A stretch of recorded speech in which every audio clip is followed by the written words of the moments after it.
We are live. Hi, Dawn here with Romance Happy Hour. And I am here with the women of the Secret Santa box set. Dylann, Dylann Crush isn't with the Secret Santa box set, but she's with Romance Happy Hour and she's the woman of the hour. Dylann Crush and Sunny Abernathy. Did I say that right? Probably should have asked. So that correct, right, Sunny? Yep. Okay. And Margaret and Stacy Wallace. You said it right. Yay. And I'm with the Secret Santa box set too. We are all with the same box set, and I'm very excited about this one. It is a charity box set. So I know Dylann had one the other day. They gave to the Breast Cancer Coalition. I didn't say that right, did I? Young Survival Coalition. Young Survival Coalition. Yeah, and I actually have it because I got my paperbacks. Yes. So that's Tinsels and tatas. Yeah, that's what. Oh, the tatas. Yeah. They're like ginormous. So yeah, we are donating for this one. It's still up through November 5th. Okay. So you can still get a copy of Tinsel and Tatas, and once it's done, it's done. I mean, they're these box sets for charity, they only go up for a certain amount of time. So yeah, once it's over, it's over. Now you can get the Tinsels and Tatas on Amazon, but you can also get it through your book box, babe, correct? And that's what, November? Yes. So bookboxbabe.com, it's the Romance Happy Hour book box, and this month we are doing the Tinsel and Tatas box. So it's got a paperback of the book, big paperback of the book, and then all the authors that are in the box set. We've got, like, we weren't able to send every book around to get everybody to sign it, but we've got like a signed book plate that's going in there that's by all the authors, and then a lot of them are sending me goodies to put in the box. And then I showed today on TikTok, I'm going to show real quick, okay? Sneak peek. This is one of the items that is in the box. It's a custom book sleeve that I had made. It's got the cute little button and it's got the elastic, but the really fun thing is because it was for Young Survival Coalition, and we're giving money to that organization, and they help women under 40 who have breast cancer. So I don't know if you can see it, but it's got little booby fabric. Oh, fun. Oh my gosh. That's hilarious. So we did that. So they're super fun. I found a gal that made them, and I got them, and I'm very excited. And I just got another item today. So those will be shipping out super soon, but today's the very last day that you can order. So if you haven't ordered one, today is the very last day. So when does your... Oh, I'm sorry. I was going to say 10% of every one of those is we're going to add that money to the Young Survival Coalition donation as well. Nice. And your t-shirts, and I may or may not be asking this because I ordered one and I can't wait to wear it. The coffee, the latte one, what is it? Books with spice, make everything nice. Yeah. So when do those come out or go out? I should say. Today's the last day you can order. The 28th of every month is a cutoff. I just did 28th of every month to make it easy to remember.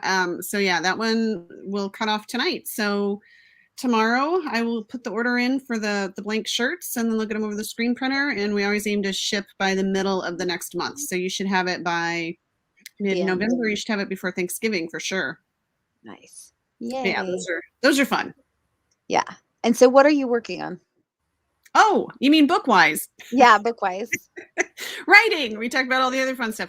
I am working on, I'm actually this week, like tomorrow, I've got to get it turned in. I'm sending over the first book in the Whiskey Wars series. It's called Drinking Deep, and the My Story in Tinsel and Tatas is part of that series. It's a brand new series that is going to be coming out. I thought I would get it out in December, and I've pushed it back a little bit. So it's probably going to be more like January, beginning of February, but that book will be coming out then. So yeah, headed to the editor tomorrow.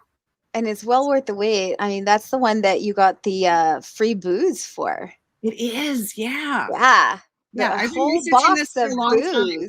And, it's got like the best of everything we've ever talked about, Dawn. It's got beavers, and it's got whiskey and beavers. And oh my gosh!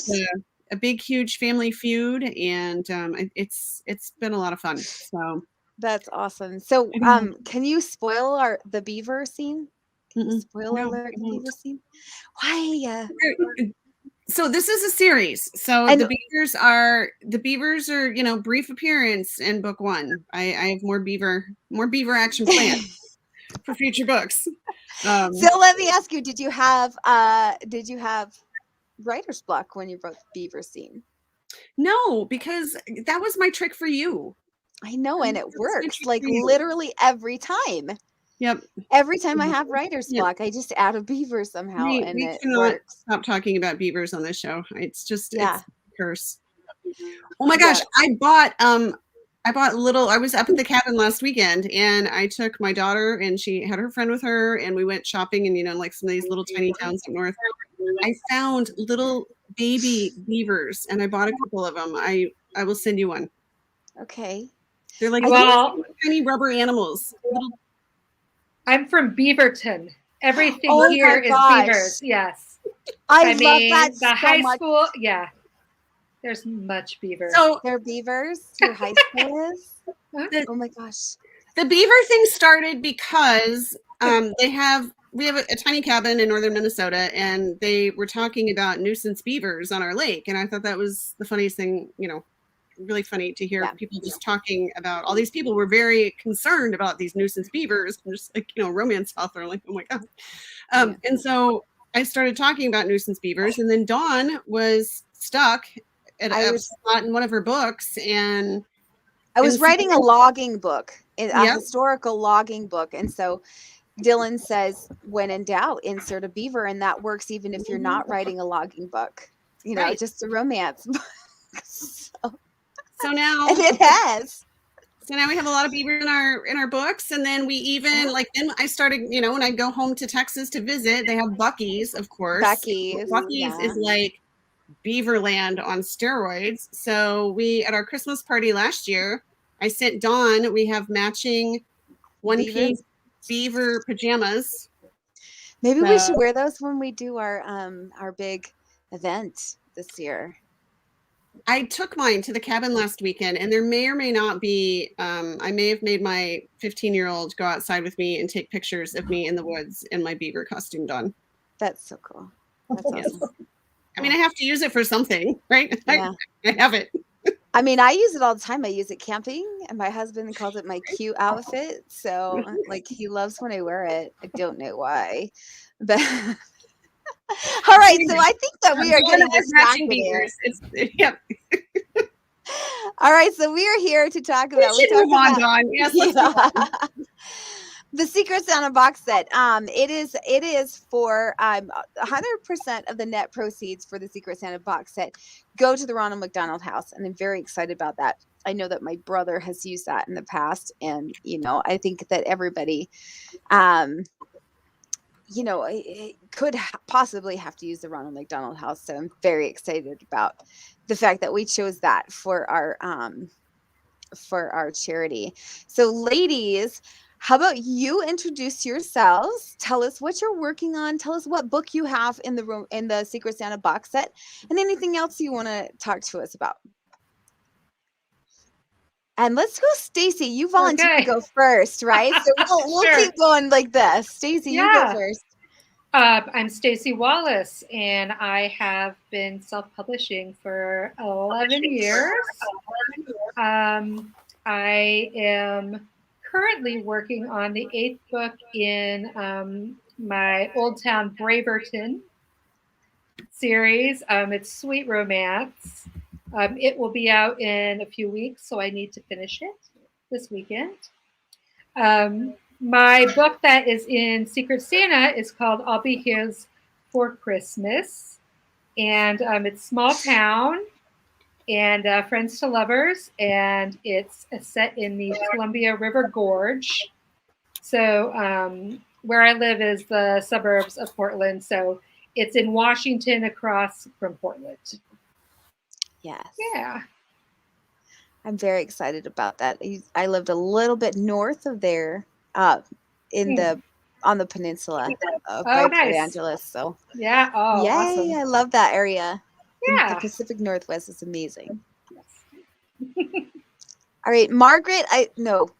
Sunny, are you next? Were you second? Yeah, Sunny. Sunny, you're next. Yeah, I'm gonna go next. I was just gonna add something to the whole beaver thing. The college in my hometown and where my boyfriend graduated from is the Buena Vista Beavers. Ah, So everything in town is beavers, and we actually have a real famous woods chainsaw sculpture guy from there, and so we have beaver statues over the town too. But the best part is just tradition. Is that every homecoming they play the Upper Iowa Peacocks. So every homecoming for like 50 some years has been the Beavers against the Peacocks. So can't make that up. It's great. Yeah, oh my gosh, needs to go in a that's book right awesome. there. Yeah. That's right. Yeah, for sure. And I love it. all the wood statues of beavers. Yeah. See, Yeah, that's what I it's need fun. outside the cabin. Yeah. I need to find Yeah, somebody there who you can make a beaver statue out of a chainsaw sculpture. See, yeah, I keep telling my husband I want a chainsaw sculpture. I would make us a bear because our thing is bears here in Montana. But my husband's like, you with a chainsaw, really? But eventually, I'm wondering, do they make little tiny ones? Because if they do, I'm Oh, they totally make making us. absolutely every size. Yeah. Okay, then I'm gonna get a teeny They'll make tiny it from chainsaw. stumps to whole tree. Okay. Oh my Big gosh, ones, freeze little that. ones, long ones, short ones, all kinds, Dawn. You're gonna get a dainty chainsaw. Yeah. Yeah, Yes. girl. Yeah, Yeah. I'm gonna make it Pink. pink. Yeah. They do. They do. Did you see There's even Teresa's one comment, that Dylan? like grew really close to the house, and so they carved it where it almost kind of looks like a castle growing up on the side of the house. Where this tree, I mean, they could tear it down, but it would probably wreck their foundation. So they had the wood carver meld it to their house. It's very cool. So, and it's not as expensive as you think. I thought it'd be thousands and thousands of dollars, but like a 6-foot carving is like 700-800 around here anyways. So, and you have a lot more trees in Oregon, so maybe it's cheaper. Or Yes. Montana. Yeah, they have those huge trees in But no, it's Oregon pretty cool. for sure. All right. So Margaret, why don't we hear from you? Oh, did you tell us, honey, what are you working on, and what book is in in the Secret Santa? Well, I got the Secret Santa done, and I got it done a month early because I wrote the deadline down wrong, which was probably really, really good that I did that. But I'm also, for our set leader, I'm turning it in tonight. My formatter should have it for me to upload tonight. We're doing a buck funnel for the Secret Santa. Meet Me Under the Mistletoe, which was the cover we're almost going to use, but it became our second choice. So instead of wasting it, we're doing a book funnel set. And so I finished a quick 5,000 word story to throw into that. And then I have 4 more Christmas books to go before November 15th. Oh man. So it's Christmas. Yeah, for sure. Yeah. All right, And Margaret. Then in December we start writing vampires for Valentine's Day. So that sounds fun. That sounds like a lot of fun. Margaret, what about you? What book are you working on? What book are you having romance happy hour? Do you have any beaver stories? I do not have any beaver stories, although I did grow up in Oregon too. So, and my sister graduated from Oregon State University, where beaver is the mascot. So there you go. Okay, there you go. But I also did a story for the book funnel, and I just turned it in today. So as I was right on the end of editing it, and then clicked send, so it's done. And then I'm also working on a new romantic suspense series, and I'm almost done with the first book of that, so I'm really excited about that. Yeah. And then the book I have in the Secret Santa is called A Very Spirited Yuletide, and it's got ghosts and witches and matchmaking, and so I'm really excited about it. I love it a lot. That's awesome. Yeah. So is it like the Ghosts of Christmas Past and stuff like that, or? No, I've been calling it a mashup of Heart and Souls meets Practical Magic. Yeah. Oh, yeah. Yeah. So it's a little bit more, kind of quirky and charming and that kind of thing. Awesome. Awesome. All right. Well, let's get right into the reading since we got 3 of you tonight. And just so the readers know, my book in it is Cowboys and Christmas Tree. So it's book 4 in my Lone Tree Ranch series.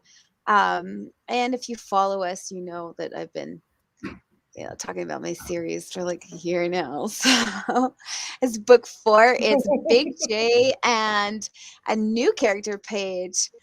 Big J and Paige's story, and they are some little kid antics. There might be some diaper changes with some gagging and drawing on the wall, making portraits on the wall, all the fun stuff that kids do. So that is my book, my contribution for the Secret Santa box set. So we're going to get right into it. And Stacy, you're going first here. So we're going to put you up there and everybody else is going to be muted. And you're good to go. Okay. So the main characters are Rosalie and Nate. And Rosalie's recently divorced and moving home to Draper Falls. And she's moving in with her parents and her sister Margot and Margot's son Brady. And then Nate is the town veterinarian. And I think that's all you probably need to know. Oh, and it's Thanksgiving. She made a beeline through the family room for the kitchen at the rear of the house. "What can I help with?" she asked over her shoulder, her mom hot on her heels. "The bird will be out in half an hour," her mom said. "The potatoes are done, as are the yams and oyster dressing. Let's see." She scanned the countertops and then went to the fridge and stooped to peer inside. It was stuffed full. Somehow her mom always managed to keep an inventory of what was in there anyway. "I think we're good here," her mom said, closing the fridge. "You get my cranberry sauce?" her dad asked from his recliner in the family room. "Sugar," her mom cursed. "I forgot to get the lousy canned cranberry sauce." "I could go pick some up," Rosalie said. "Oh, honey, you just got here," she said. "I'll send Brady." "No, really, it's fine. I don't mind. I'll walk and stretch my legs." Rosalie kissed her mom on the cheek again. "All righty, well, you better hurry. You know how Dick Martin closes the store whenever he gets a wild hair. No telling if he'll keep it open past noon." Rosalie looked at the digital clock on the oven. It was 11:42. "I'll be right back," she said. "Leaving already?" Margot asked from the couch as Rosalie went back toward the front door. "I promise I'll behave. I'm in a mood today." Rosalie rolled her eyes. "I'm going to get Dad's cranberry sauce." "Good thing I said something," her dad said. "It's not Thanksgiving without a can of cran." He laughed at the rhyme and then returned his attention to the football game on TV. On that note, Rosalie left the house and began the easy half-mile walk to Martin's grocery. Nate looked up from Diablo and glanced at the clock on the wall above his desk. "Better run to Martin's before they close," he said to Goliath, who's his dog, who was back in his spot on the floor taking a nap. The dog opened one sleepy eye. "Don't get up," Nate said. He grabbed his coat from the hook by the back door of the office, patting his pockets to make sure he had his keys and wallet. "Be right back," he said to the room of snoring animals. Martin's grocery was on the same block as his building, the trip barely warranting a coat. Main Street, Draper Falls, was shut down for the holiday, but would be bustling tomorrow when an influx of people from Vancouver and Portland came through to soak up a little small-town charm on their way to the local wineries and Christmas tree farms. He passed Deke's Hobbies, Draper Falls Antiques, one of the tasting rooms for Hudson Vineyards, before cutting across the grocery store parking lot. A light-skinned black woman wearing a red coat jogged past him, waving her arms above her head and rushing the front door. "Oh, come on," she said, folding her hands in a plea. Nate picked up the pace. The older Mr. Martin got, the fewer hours his grocery store stayed open. Nate should have come for the wine the instant he got off the phone with Amber. He waved to Mr. Martin, who was at the door giving the woman his "I own this place and I can close this place" speech. Nate had been on the receiving end more than once. Mr. Martin gave Nate a stern look as the woman turned toward him. Nate and Rosalie Dunn, or he guessed it was White now, smiled at each other in recognition. Ah, Nate said in a teasing tone. We know better. Rosalie laughed. We do. But my dad needs his cranberry sauce, or he'll consider the meal a disaster. Maybe tell your mom not to make such dry-ass turkey, Nate said with a smirk. My mother's turkey isn't dry, Rosalie said, slapping Nate playfully on the arm. The door to the store opened a crack. I'll let you in, Nate, but you've got 5 minutes. Rosalie, I don't give a rat's if your dad needs cranberry sauce. Nate gave Rosalie a wide-eyed look. Dick had a thing for Mom back in the day, Rosalie whispered. I should have said I needed tampons or something. I got your crayon, Nate said. The canned stuff, if I remember right. Yep, she said, putting her hands into her coat pockets and backing away from the door. Nate slid past Mr. Martin, who locked the door behind him with a huff. He grabbed a shopping basket and went right to the extensive wine and beer aisle. Martin's Grocery may be a small-town operation, but Draper Falls was in the heart of Southwest Washington wine country, and there were something like 200 craft breweries within 50 miles. Nate chose a Cabernet, a Pinot Gris, and 2 bottles of Rosé, all Hudson wines, before heading to the canned food aisle and grabbing Mike Dunn's cranberry sauce. Man, that was a blast from the past.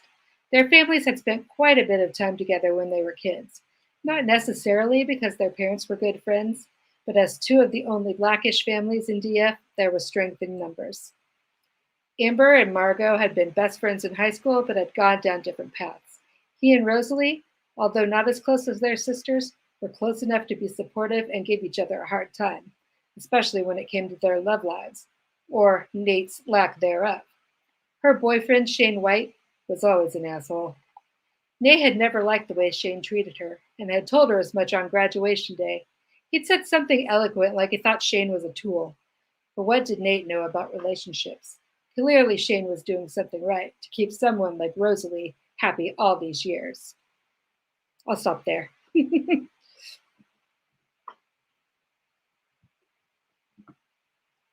Oh my gosh, sounds so funny. So great. It's cute. It is. It does sound super cute. Yeah. I don't know, Margaret, I think I keep unmuting you and it's not working. So you're going to have to unmute yourself. I show myself as muted, so I Oh don't know. yeah. No, I was Yeah. I was unmuting you. So I don't know. It wasn't letting me. So. Okay. Dylan, do you want to go into questions or should we get all 3 books out of the way and then do questions? I don't know. Maybe we should get all 3 of them done just so we make sure we have time, because we've kind of figured out how to do the timing when we have 2 people reading. 2. But yeah, we want to make sure we don't miss anybody. Yes, but Stacy, that sounded so great. I can't wait to read it. I'm super stoked for this. And how relatable. I mean, the can of cranberry. My dad was always the same exact way, I mean, we would have like homemade cranberry sauce with fresh cranberries that, somebody had spent hours preparing, and he'd be like, nope. Yeah, no, you got to have the can. The can. Yeah. So I've done that a few times with, making the fresh cranberries. My husband's like, it's not the same unless it has the wrinkles and exactly. it's in the tube. Yep. So yeah, for sure. All right. Sunny, are you ready? Sure. Okay. All right. You are up. Hi there. I'm working on this. Whoops, my goodness. Let's try that again, shall we? This is my story for the Secret Santa collection. It's called Company Christmas. I've had this idea for a Christmas story for a long time. So this time it actually fit. And the funny thing is I was going to do this when she first announced this project, and I chickened out. Like, my Christmas story is not going to be good enough. Even though I would love to be a holiday only writer, I'm like, I'm not there yet. But then I took a spot when it came empty, and so now I'm glad I'm here. But Company Christmas is about college sweethearts that started a business together right out of college. So they work together, they live together, they drive to work together. Their families live real close. And Corey, the husband of the couple, he feels smothered. He's kind of just had it. It's the first Christmas story also that I've written in dual point of view. So it starts out with Liz. I grab my travel mug and fill it to the brim. Corey rushes into the kitchen right behind me. Fill your mug up, but then unplug it. Corey clips at me. I fill it as full as I can just to empty the pot. All I can safely say is, yes, dear, whoever empties it is the one who shuts it off. Good, he says. He grabs his keys and shoves a few things into his pockets. Remember, I'm driving myself into work today. I try to kiss him on the cheek before he flees out the side door to the garage. When he closes the door, I turn off the coffee pot. And then I turn it on again, and then I turn it off again. I'm like, what the hell, Corey? But as my hand grips the edge of the sink, I make sure I really did shut the coffee pot off. The last thing I need is for him to tell me, I told you so. So as I make sure that I have the last thing I need, it only takes me about 20 minutes to pull into my usual spot at Woodhill Stationery Company. There are no signs or rules, yet I always park in the same spot. Next to me sits an empty spot. Lately, Corey has been wanting to drive himself to work, which makes no sense. It's just stupid.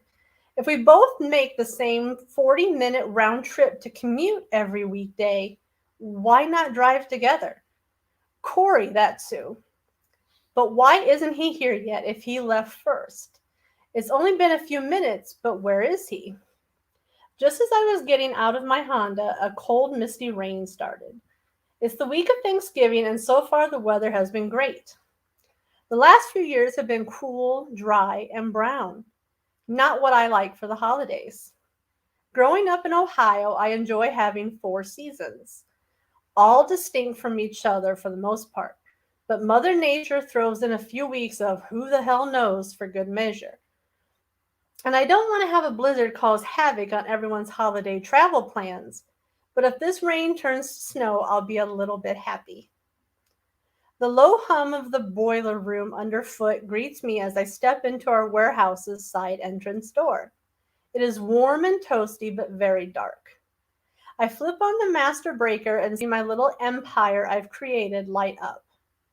Perfect timing, Janice says as she comes through the door. A plastic bonnet is over her wig of the week. The rain has picked up. When I saw your car, I was so happy I knew I could just walk right in. She takes off her head covering and flicks it a few times. She's like, wait, where's Corey? Is he upstairs already? I was in the process of taking off my coat when Janice asked about Corey. I just let the coat slide off my arm onto the ground. Liz, I'm sorry. Good morning, Janice. What were you saying? She goes, where's Corey? Good question. I see the look on Janice's face. A little too much pity for my liking. He should be here any minute. He had a few errands to run before the weather got worse. And if it gets icy, Janice says, yes, keep an eye on the weather. Leave whenever you feel you need to. I pick up my coat and drape it over my arm and tell her I'll be up in my office. We have a wedding client at 10, unless you want me to talk with them. Janice offers to schmooze the potential new wedding clients, but I tell her that I would like the distraction. It'll give me something to do, even though I have plenty to do, I tell her. The Woodhill Stationery Company started off as a little mom and pop shop. Now the WSC, as it's called, is one of Northern Ohio's top paper and stationery companies. Corey and I hired Janice when we got in over our heads. Now we do wedding invitations and save the date cards. They're all very big business, but they also tend to happen at the same time. And then let's go to Corey. Corey closes his garage door. He's like, even though Liz will leave right behind me in a few minutes, I want to drive to work by myself. No matter how many times she tells me driving to work together makes more sense. But I need a few minutes to myself. We have been together every day for what feels like forever. At my bachelor party, my friends warned me that one married year feels like 50. And I think I've been married at least 75. At the corner, I turn left instead of right and swing through the local drive-thru for breakfast. I take another right so I don't meet Liz at the next stoplight. I can get to the WC a million different ways. I just happen to be taking a longer way today. Going down the side streets, I roll along real slow and eat my breakfast without being stared at while I chow down on my carbs at the nearest stoplight. By the time I crumple up my last wrapper, I can see the steam rising from the smokestack that's near the Woodhill Stationery Company. So I'll stop right there. But yeah, it's just a husband and wife. She's totally blind. She'll be totally blindsided by the fact that she thinks that they have this great business and this great life, and they live in a house that he picked out and have a job that works for both of them, and yet he's not even wanting to go to work. He's not even wanting to come home from work, and right in time for the holidays, it really blindsides her. So Awesome. all my other Christmas stuff is rom-coms except for this one. I had to go serious at least once. But we get a happy ending, right? Because it's a romance. Yes. Okay. Phew. All right. She eventually puts her foot down and things work out. So. I totally understand her stance on hoping that the rain turns into snow because that would be better. Like, gosh. Yeah, I and think Dylann does the too. rain turning to snow is a big deal. Yeah. Like there's a part where he's like, they get snowed in together, and he's like, if I ever write a self-help book on how to get divorced, don't do it when you're snowed in together. So, yeah. So it's a forced his proximity. Yeah, So, forced proximity, college sweethearts, Okay. almost kind of second chance. Because personally, I was trying to make him likable, and by the end, I hope I redeemed him a little bit. But most of the way through, I'm like, God, if this was my friend, I think I would tell her to just go. Yeah. But I redeem him. I think I redeem him. Yeah. But that's for the side. Now I'm done. Yeah. I love a good book where you're just like, you hate to like the hero at the beginning, but at the end, you're just like, yeah, I'm now in love with him. Like a good redemption story is just completely and utterly amazing. Yeah. So, yeah, I'm so excited for this one. Yeah. All right, Margaret, you're our last author, and then we will get into the questions. I know usually we do questions in the middle, but we want to get you all in there first. And then, I mean, the questions are going to last for quite a while. They usually do. So we don't have that many yet. So yeah, if you do have questions for any of our, I mean, of course we have questions if there aren't questions. So, we for sure have questions, but yeah, if you want to get your questions in there, just put them in the comments. And I see we're missing Karen. What's up with that, Karen, when you watch the replay? Like, she's our questionnaire. Like, she's got them all. So who's going to step up and be the Karen tonight? And by that, like, our Karen is a good thing, when we say our Karen. Don't say a good Karen. She's our good Karen. Yeah. I haven't seen any questions from Linda. I've just seen questions from Teresa so far. Yeah. So. Yeah. Teresa's stepping up. Teresa, go ahead. Like, pop us up some more questions while we're hearing from Margaret. All right. Are you ready, Miss Margaret? I am. And I didn't put my last name on here. I just put my first name, but my last name is Madigan. Okay. So just a little bit of brief information about the story. In a very spirited Yuletide, Meadow is a witch who's just died, but instead of crossing over, she attached to Danny, who was in the hospital at the same time she was. And when Kevin the Reaper comes to help her cross over, she begs him for more time, and then tells her cousin Summer that she and Danny are soulmates who have to get together before the end of Yuletide, or Meadow's going to shrivel up into a lost soul. And of course, it's a lie, but she wants to give Summer and Danny this last gift before she goes. And so that sort of is what puts it into the Christmas, theme. And I'm sorry, but I printed mine out and I'm reading off a paper. So, all right, so I'm just going to start at the beginning with chapter 1. So Danny, cocky Hancock, didn't feel so cocky as he fell to the mat of the octagon after taking a brutal kick to the side of the head. His opponent jumped on him and added insult to injury with a flurry of punishing blows. Danny's vision went watery like heat waves on a desert highway. He fought to focus his mind on any of the glimpses of consciousness that floated just beyond his reach.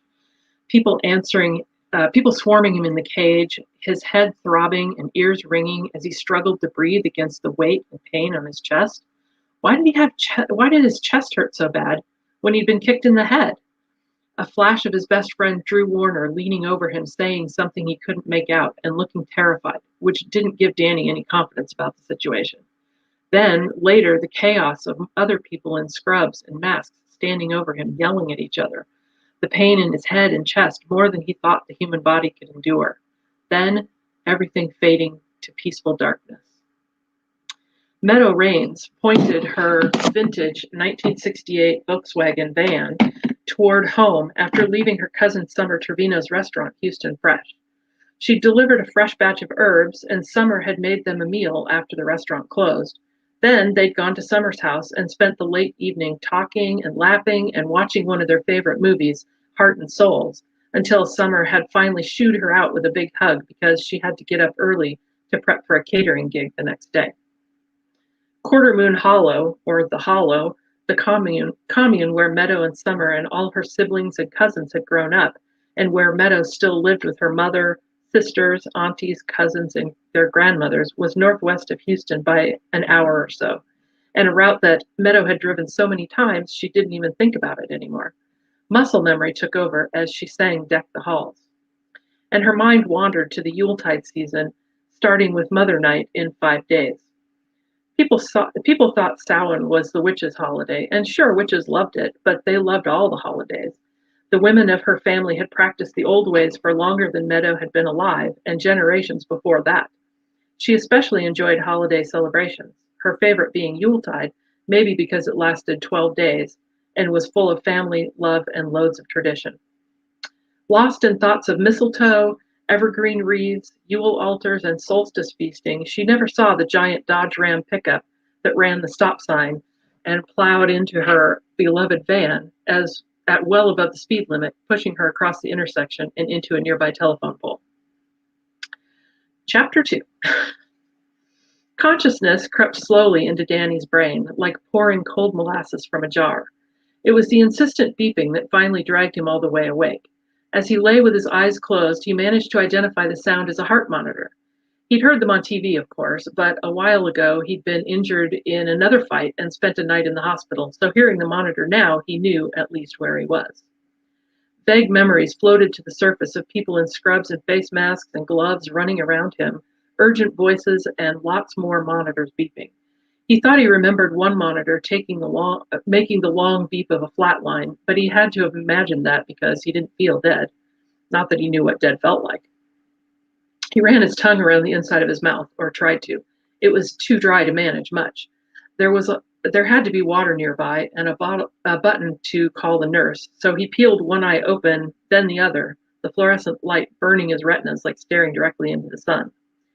He lives! Danny recognized the voice as his best friend and TAP Zone teammate, Drew Warner. Danny recognized that voice too. It belonged to Drew's wife, Nina, and the way she said his name suggested his comment had been in bad taste.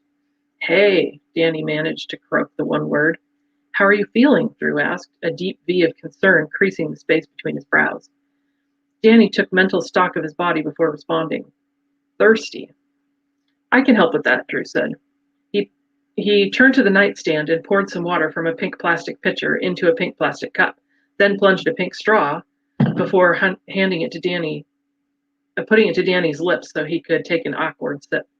The stale, tepid water tasted like heaven as it quenched his dry mouth. Thanks, he said. What happened? Why am I here? What do you remember? Drew asked.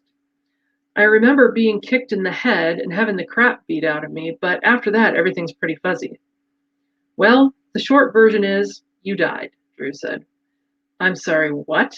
Danny asked. Geez, Drew, Nina said, giving Drew a gentle push. Okay, fine, Drew said. You remember being in the cage, right? Russo threw a kick that hit you in the temple. Then he pounced on you and, well, he beat the crap out of you. The ref called it, though he took his sweet time. You took a real bad beating, and I don't know why, but your heart stopped. I started CPR, and the fight doctor took over until the paramedics got there.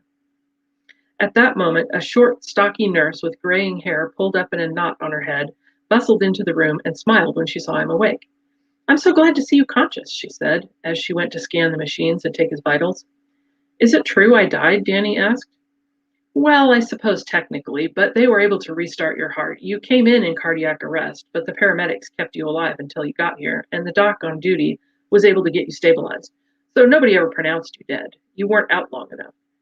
You've been doing nicely since then, and you've had a stream of people in and out of here encouraging you to recover. You're a lucky man to have so many people who care about you, she said. Everybody loves Danny, Nina said, squeezing his hand and smiling. So it would seem, the nurse said. Your vitals look good. I'll call your doctor and let her know you're conscious and how you're doing. If she doesn't stop in tonight, she'll be in tomorrow when she does her rounds. She patted Danny's foot before heading out the door. Well, anyway, you scared the crap out of us, Drew said. 26 is too dang young to die. Danny grinned. Gotta keep you on your toes. He didn't know all the details or remember anything about dying, but he was pretty happy to still be alive. Well, knock it off, Nina said with a teasing smile. You can get attention some other way. But the look in her eyes told her how scared she'd been. If Drew was Danny's best friend, then his wife Nina was like Danny's big sister. Have my parents been here? Danny asked. Absolutely, Drew said. Your dad finally dragged your mom and siblings home for some sleep a couple hours ago. Everyone's been here since shortly after you were brought in. Meadow watched the entire conversation from the corner of the room. She'd recognized the instant she'd died. It had been in the emergency room as they worked on her. They'd put in a valiant effort, but during the collision, her brain had bashed around inside her skull too much to be functional anymore. So she was glad when they gave up trying to save her. The last thing she wanted was for her body to be vegetative while she was either trapped in her own head or slowly going insane from boredom while she watched from the outside. The problem was, she had no idea how she'd left her body in the first place or where she was supposed to have gone when she died. Apparently, she'd missed an important step somewhere, and now she was stuck. And for some reason, she was stuck to this guy, Danny Cocky Hancock, of all people. That's where I'm going to stop. I love the ending of where you just chose to stop. That's amazing. Now, I'm gonna say, like, is it what was her name? Meadow. Meadow. The ghost, Meadow. Yeah. Mm-hmm. Is it Meadow and Danny? Is that their release? No, it's Summer and Danny, and that was a big problem for me when I was writing it because I fell in love with Meadow and I wanted her to be the heroine. Yeah, I can no, it's her cousin that. Summer. Okay. I'm just having a brain. Go ahead, Dylan. I'm just Okay. We have lots of questions. First of all, I want to say how fun it is because when you have multiple people and you're all in the same anthology, so you all kind of have like the same kind of theme or the same, kind of prompt and whatever. And then to see just, the different things that people come up with. It's always so much fun. So thanks for sharing that. All right, let's see. Let me go back to the beginning because I guess people took that as a dare. We said questions, and now I have to scroll all the way back up because we had a lot of questions come in. I think Teresa's was the first one, and Teresa asked, "Do you base your towns and your stories on places you know?" And I think just so that you guys aren't talking over each other, we'll just maybe, if you have an answer for this one, we'll just go in the same order that you read in, and if you don't have an answer, then, feel free to skip that one or just let us move on. I do always base my stories in either places I've lived or places I like to visit. Draper Falls in my story is based on Stevenson, Washington. Which, yeah. Yay. Yeah. Sunny. How about you, Sunny? Usually my towns are somewhere. I make a fictional one in Iowa or Michigan, Minnesota. I stick in the Midwest. This is the first time I branched out into Ohio. and I actually did. I cannot remember the name of the town now, but it's right south of Akron, and I used it in their uptown, downtown. Even like when I write, like Rome, Paris, whatever, I have maps taped to my desk. I have maps because I want people to be like, oh yeah, I know exactly where that street is, Yeah. even if it's a fictional town. And basing it on. Yeah. So Sunny, just a little tidbit about me. I've moved a lot. I mean, all of our normal viewers will admit to that as well. And each time I move, I literally just write notes. Like Iowa looks like this. Like South Dakota is like I wrote it. I just write so many notes to get that down and use maps and stuff. So yeah, totally understand. Yeah. Oh yeah, and Margaret. visitor centers, grab maps at visitor centers. Yeah. Yep. Yeah. Well, I live in North Dakota and nothing ever happens here. So, there's a lot of nothing in North Dakota, which is fine by me. I like that. Mhm. But, it seems unlikely that a lot of stories would happen here. So I don't know why, but I started a couple of series in Houston. And for some reason, all of the characters in a lot of my stories are linked. And so I'm trapped in Houston where I've never actually been. So. Oh, I was gonna say that was the question that I couldn't remember. Oh yeah. Was what have you ever been to Houston? Because Dylan and I have both lived in Texas.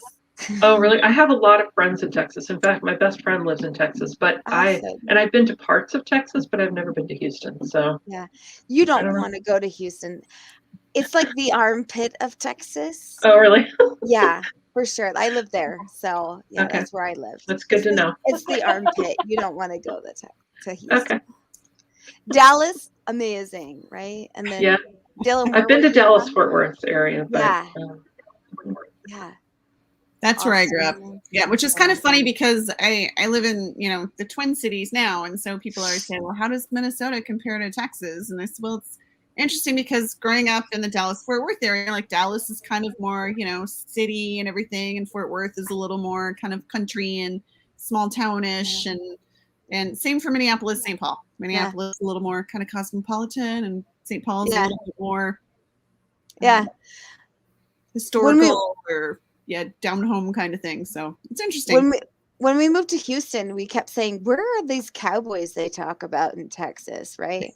and then I had to evacuate for Hurricane Harvey, and we went up to Dallas, and then oh, there's the cowboys. That's where I found them, was up in Dallas Fort Worth area. Yeah. Yeah. Funny. All right, let's see. Teresa has a ton of questions, and then we've got some others. So we're not going to get to all of these, but let's see. But Catherine has a good one. What inspired you to start writing?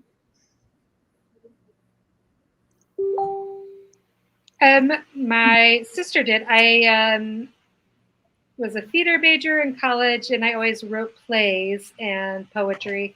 I never really thought about writing books, but my sister and I, we both loved the show Roswell, and the first time it ended, she was like, I bet you could write something cool like that. And so I just was like, okay, let's see what happens.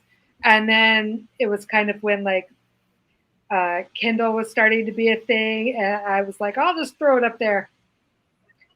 And now I've been a writer for 11 years. So that's awesome. So it was my sister. It's all her fault.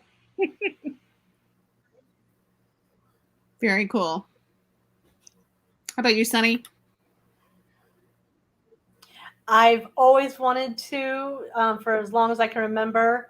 In 5th grade is when we really started writing creative stories and reading outside of textbooks.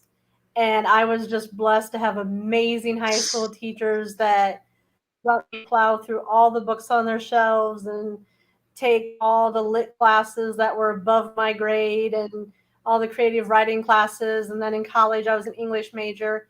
But then, life gets in the way. and you get busy. And I'm glad I waited until I was past kids and past the working so much. I got to retire a couple of years ago, and so now I can just write.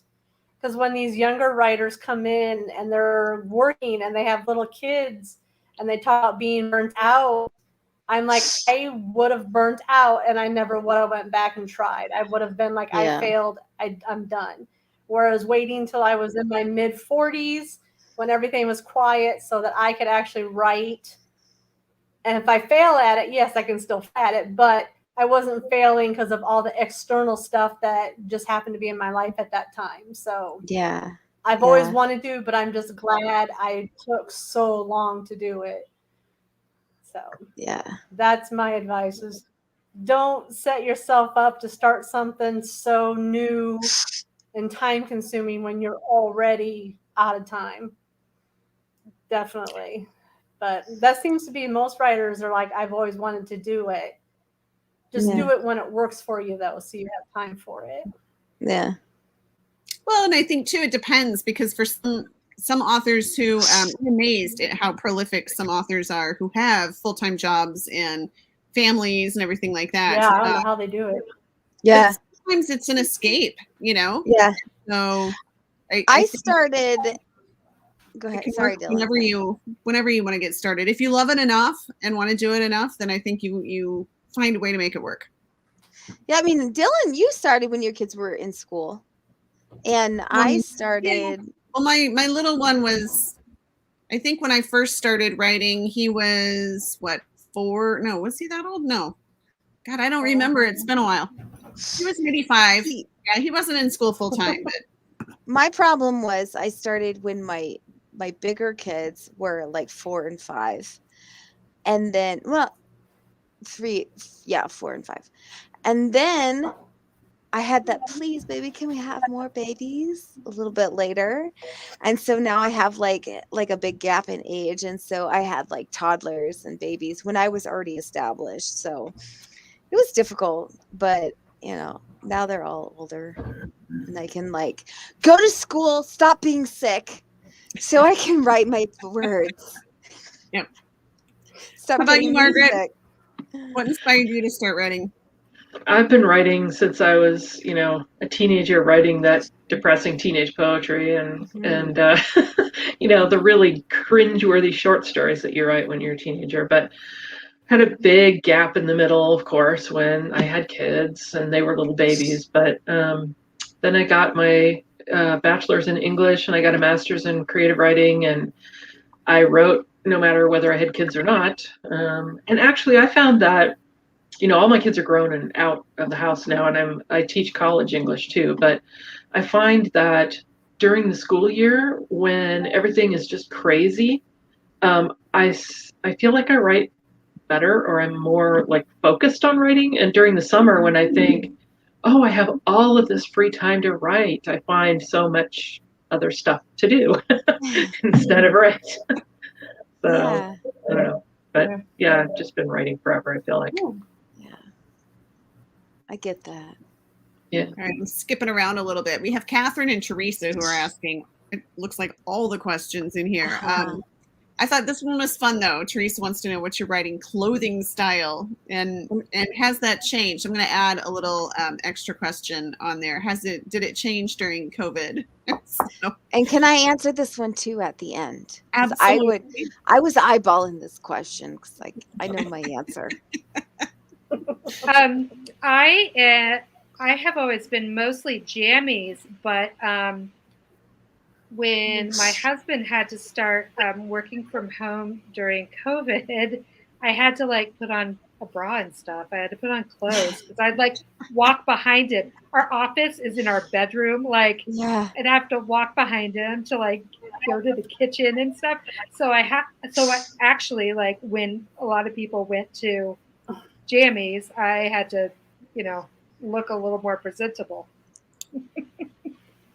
Is he back now? So can you wear jammies again? He just went back last Lucky. week. Yeah. I'm feeling, yeah. Yeah. Oh, and the kids going back to school. It's just, I'm almost there. I've almost got my time back. My husband is still working from home, and he's on meetings all day long every day, but his computer faces the wall, so there's nobody that walks behind him or anything. He has to mainly just worry about dogs barking in his meetings. How about you, Sunny? What do you write in? Like I said, luckily I got to retire right before COVID, so I was already living the COVID lifestyle. But I basically have clothes. There's the clothes that I know I'm going to be home alone in, which is jammies or leggings. And then there's the clothes I wear in the car if I'm not getting out of the car.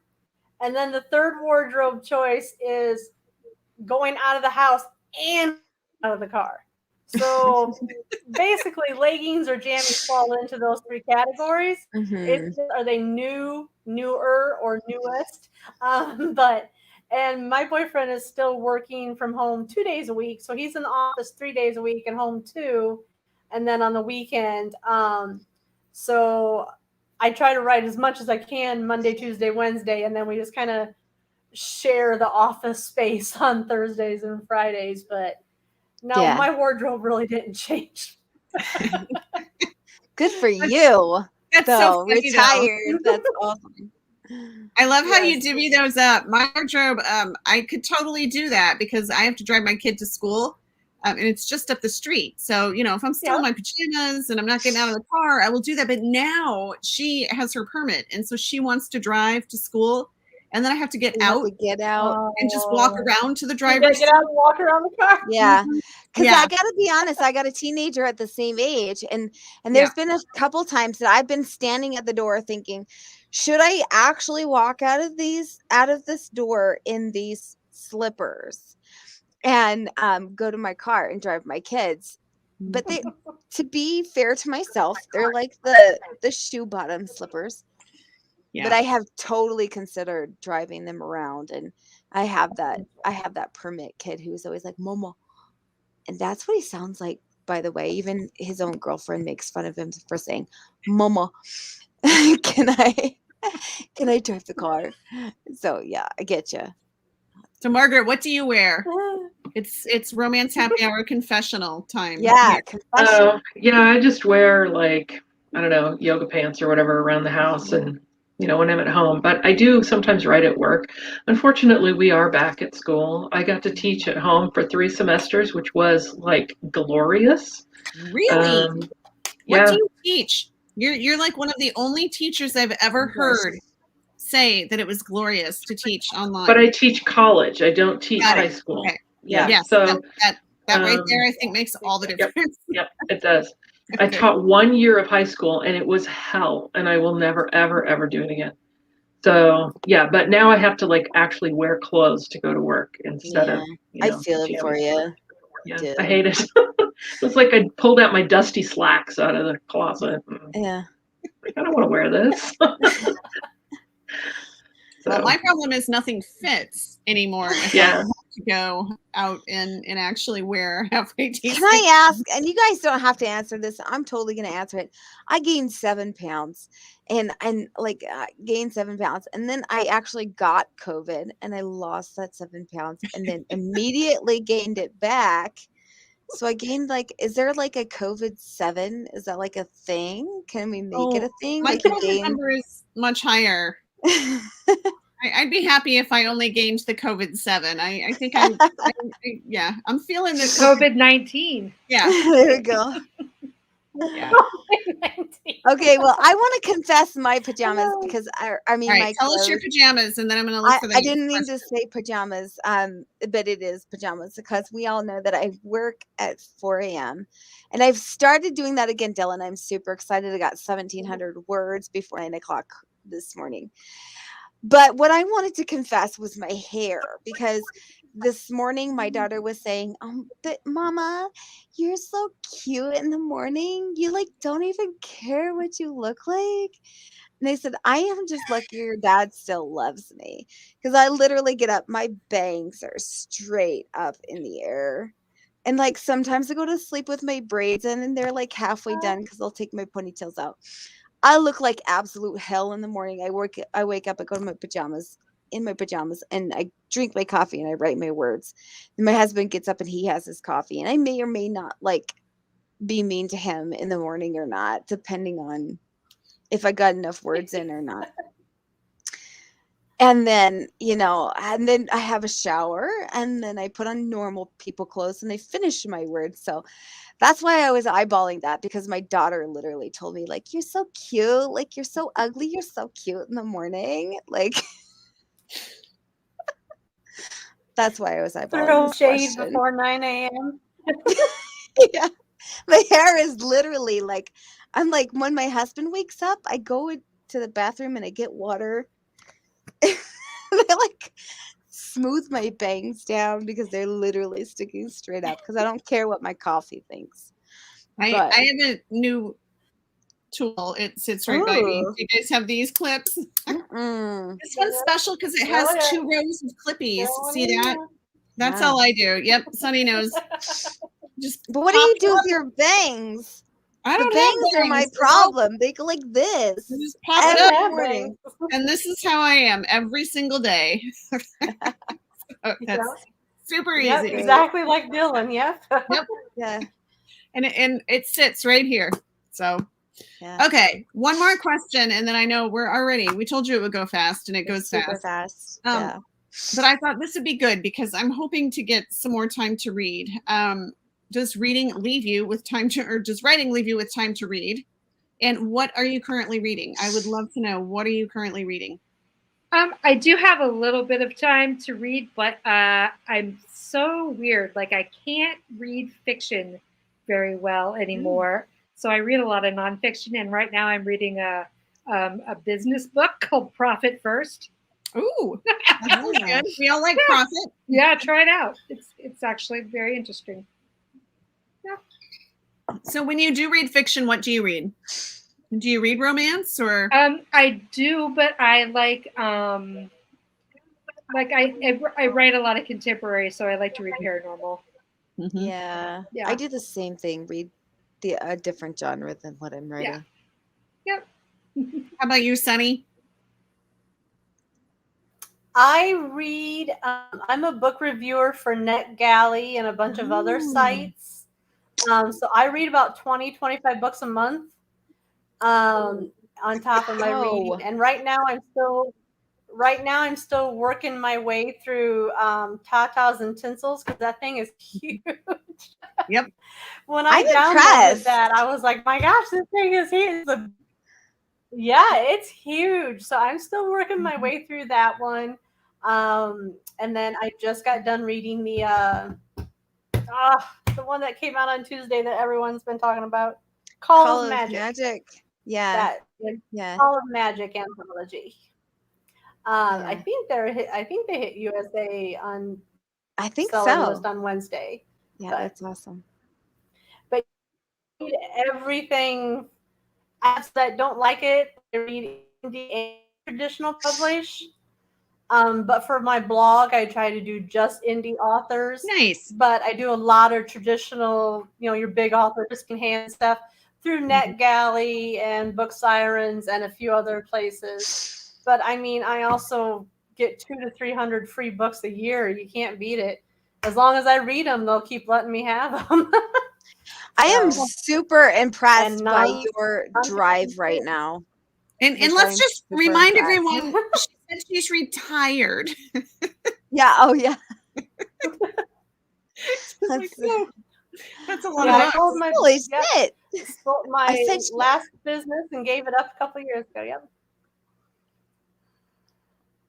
I blame the cuss word on the red wine. And that I've my never husband taught brought me. college, but I've taught first grade and preschool, and I will never do it again. And I'm just so glad I wasn't teaching during COVID. Oh, yeah. I think it would be really difficult to teach first grade and kindergarten or preschool during COVID. It was so Very bad. So bad. My child was a kindergartner in first grade during COVID. And that poor boy. We're working hard this year. So Margaret, Yeah. do you read? What do you read? I don't read romance. mostly because I write it, although I probably should read it because I want to see what other people are doing in it. I can't wait to read everything that's in the anthology for sure. But I just finished reading the most recent book in Julie Mulhern's mystery series. It's called Lion Eyes. It was really good. And I am also reading the Mercy Thompson series, Patricia Briggs series. I'm on book, I think, 5, Silverborn. So, yeah, and so, but I've been sort of on a mystery kick recently, so I've been reading a lot of mysteries too. Mm-hmm. What are you reading right now, Dawn? You know what? I'm gonna say I don't have time to read, so I Audible. I do. Well, that counts. Yeah. So I'm about to purchase me. I just finished my last one, which was 80. I'm about to get me some Millie Taden. So like, yeah, like the paranormal. Yeah, because Nice. that's my new, everybody knows my Lexa Jade here. So I'm not shy about my pseudonym, but yeah, I'm very excited. I actually went to Barnes & Noble today, and I have my bag right here. What did you get? Did you get you? I'm going to show you what I got. I'm very because excited. Our friend, Christina. Yay! Oh, Christina. Yep. I'm So very her book excited came about out on Tuesday, and they had copies at my local Barnes & Noble. So yeah, I stopped in there, and That's way cool. and it was Yeah. just, I miss bookstores. I mean, Yeah. you know, I mean, I know that we can go out and about now, and it still feels a little weird, but I Yeah. don't have time so much to just go wander in bookstores anymore. I do because miss I've got bookstores. Even, I mean, kids especially and used work bookstores. and yeah. So I Yeah. was just happy to get to go to the bookstore today. And then I bought my son a book because he is 12 and needs to have another book for his independent reading time. And Yeah. he is not a reader. It breaks my heart. My oldest is a reader. We had to buy bookshelves. I mean, they're already full. I have 5 kids. Loves it. Oh my gosh. changes. Yeah. None of them like to read. You But know, it could Yeah. change. 15-year-old, My daughter would rather stab. She'd rather put nails through her eyes than read. Yeah. my So- 15-year-old, It's if his crazy. nickname is Sassafras, and she would kill me if she knew that I was telling you that right now. But she did not like to read, and she one time said, "Mom, does it bother you that you're a writer and I don't even like books?" And I was just like, "Ugh." Dylan. But now she has books on her Christmas list. She's putting Yeah. her Christmas list together, and she has books on her Christmas Wow. list. I'm like, So I was gonna "Ooh." say, So I like, have hopes. I have hopes that my 12-year-old will come around. We'll see. my daughter was my assistant for RWA NYC, right? So we had like 3 Times Square friggin' signings. My daughter was there. She was like primping me. She was like there buzzing in the background. And then literally, I don't remember who it was, but somebody said, "So what kind of books do you read?" And she's like, "Oh, I don't read." And I was like, "You don't tell an author at a romance conference that you don't read, darling." And then they're like, "Oh, we need to change that." And so like Jennifer Armentrout gave her a book, and Nice. like she got so many books, and now she was just like, "Mom, can we talk about Jane Austen for a minute?" Oh, funny. And I'm like, "I love you, darling." So she's now starting to read, and she's like 15. She also hates how I imitate her because I imitate her like a valley girl. And it's totally not, I mean, just a little bit not how she actually talks, but that's how I imitate her. So, and I looks like think we lost lost somebody. Honey, I know. I'm sorry. Yeah. That was our smoke alarm going off. I think one of my children is making something in the microwave downstairs or something. Really So, cool. yes, but we are way over. Yep. Per the usual. So I just want to say thank you very much, everybody, for your questions. If our authors have time afterwards and want to go back, there were several in the comments that if you want to go back and type in your answers to those, I'm sure that they'd appreciate that. So thanks for your questions. We really appreciate it. Yep. So get your copy of Secret Santa, the Secret Santa collections, books to go now / Secret Santa collection We are donating to the Ronald McDonald House, and we are listening. So we're really trying hard to, make the USA Today bestsellers list. So grab your copy if you haven't, and if you have, share with everybody you know, because it's for a good cause. So, well, and we've got giveaways still up on the Yes. Romance Happy Hour page. Those will be up through Sunday. Yep. So if And- you are listening to the replay, watching the replay, or Margaret, you're the one that's giving away the Secret Santa. Is that I you? am. Yes. Yep. Margaret is giving away a pre-ordered copy of the Secret Santa collection. So if you want to read it, that's the way to go. Like, and except for buying it, which is better. I bought my copy, so I'll be So, ready. yeah. Well, thanks All for right. coming. We appreciate it. Thanks for spending your Thursday night with us. And Yep. Dawn, we will be back. We have shortened schedule now because Fun. we always do the second and fourth Thursday, and we're running into Thanksgiving and we're running into Holidays. the holidays. So we will have a show the second Thursday of November and the second Thursday in December. But we do have a big holiday thing planned. So We keep do. an eye out for that. Yep. And we will be back in a couple weeks. We Wow. will. And I'm not going to lie that I'm kind of excited that I get to have Thanksgiving with my family. Oh, in instead. Montana. In Montana. You're Yeah. finally living in Montana. That's right. Finally. Again. Yeah. Yeah. I'm very excited. All right. We are going to end this broadcast because we are 11 minutes over. We are 3 minutes shy of the Lucy score. What do you call it? Like Record. Yep. The Lucy score record of 15 minutes past the broadcast. And we will see you all on the first Thursday of November. Bye.